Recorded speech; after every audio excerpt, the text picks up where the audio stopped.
Pada video kali ini, saya akan menunjukkan software video editing gratis dan sangat mudah digunakan. Software tersebut bernama VSDC Free Video Editing yang dirilis oleh Flash Integro LLC. Untuk mengunduh installernya, kalian bisa kunjungi situs www.videosoftdev.com.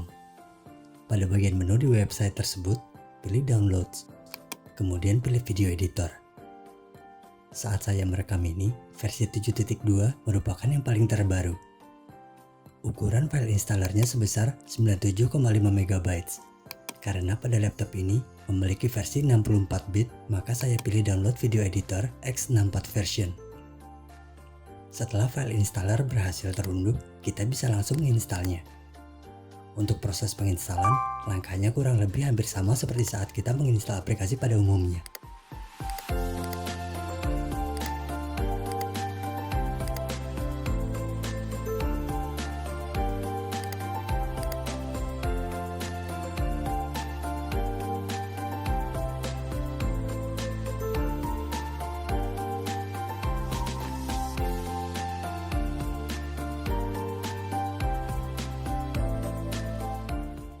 Ini merupakan tampilan awal saat membuka VSDC versi yang gratis.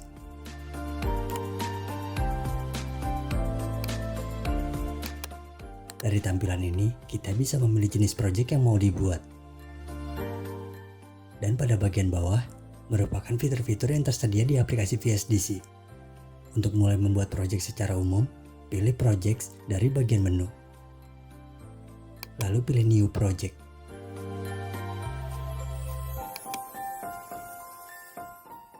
Setelah itu, akan muncul jendela Project Settings. Dari jendela pengaturan ini, kita bisa memberi nama file project. Selain itu, ada kolom author, copyright, publisher, description, dan pengaturan tanggal yang bisa kita isi jika diperlukan. Di bagian device, kita bisa tentukan video yang mau dibuat untuk platform apa. Di bagian resolution, kita bisa atur resolusi dan aspek rasio dari video yang mau diedit. Atau kita juga bisa mengcustom resolusi video. Karena ini hanya tutorial, saya akan gunakan 25 fps. Dan pada pengaturan lainnya, saya biarkan mengikuti pengaturan default. Untuk melanjutkan, pilih Finish. Ini merupakan interface dari VSDC. Pada bagian atas, ada beberapa pilihan alat yang nantinya diperlukan saat melakukan pengeditan.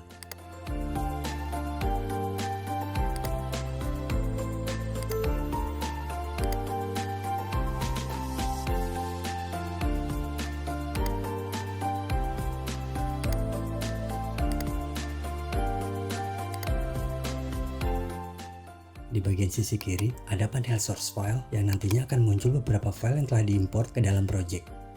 Dan pada bagian bawah merupakan tampilan timeline project yang sedang dibuat. Untuk memasukkan video, pilih icon video di bagian tools. Kemudian pilih video yang mau dimasukkan. Setelah itu, akan muncul jendela object position settings. Pada pengaturan ini, biasanya saya menggunakan pengaturan default untuk penempatannya.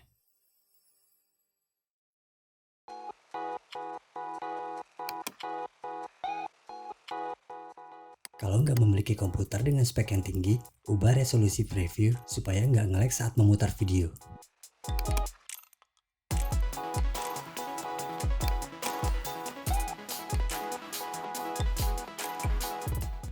Pada panel di bagian kanan, ada beberapa pengaturan yang bisa digunakan.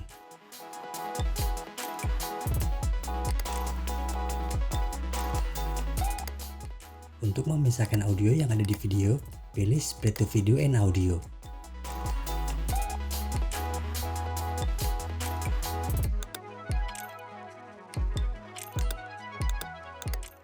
Kalau mau menambahkan video ke timeline, ada baiknya pindahkan garis kursor ke bagian akhir video. Lalu pilih lagi icon Add Video.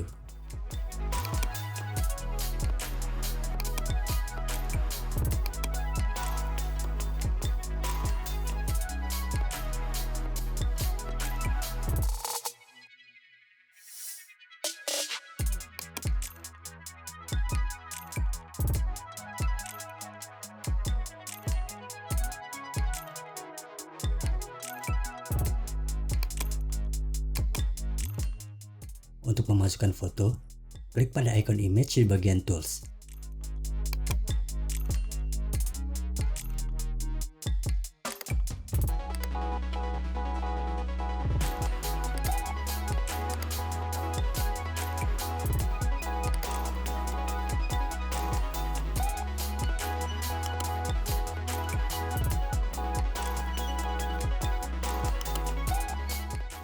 Kalau mau merubah warna pada latar belakangnya, klik ikon titik di bagian background color. Kemudian pilih warnanya.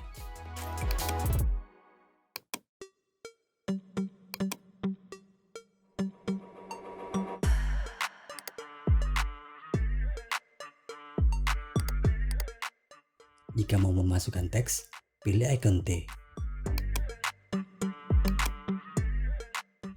Klik pada kolom bergaris putus-putus, kemudian ketikkan kata yang mau dimasukkan.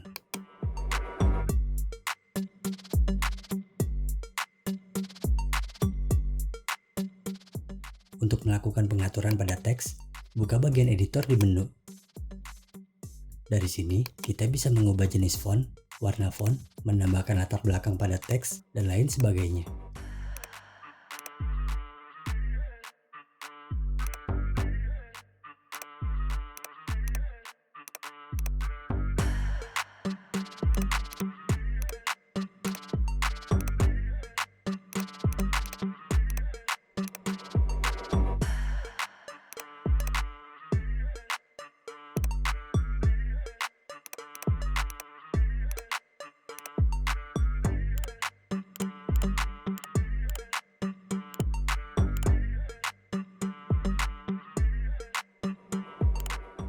Jika mau menambahkan audio, pilih ikon nada di bagian tools.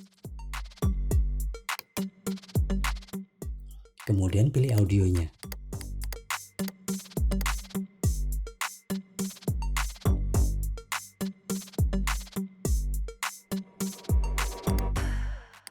Kalau durasi audio terlalu panjang, kita bisa memangkasnya sesuai dengan durasi video.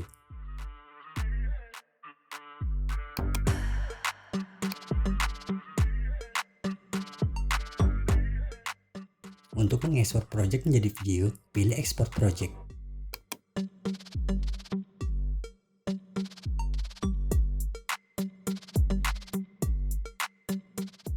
Di bagian Profile, kita bisa ubah format dan kualitas video.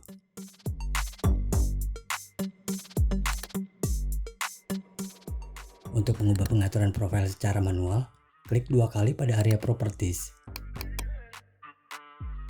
Dari sini, kita bisa ubah details pengaturan untuk videonya.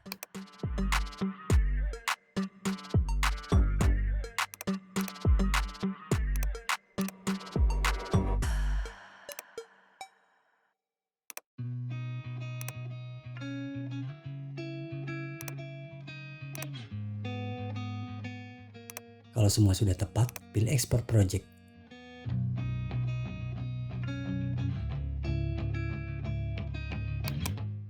Kalau muncul pop-up window seperti itu, pilih Continue. Karena ini versi yang gratis, maka proses pengolahan videonya jadi sedikit agak lama.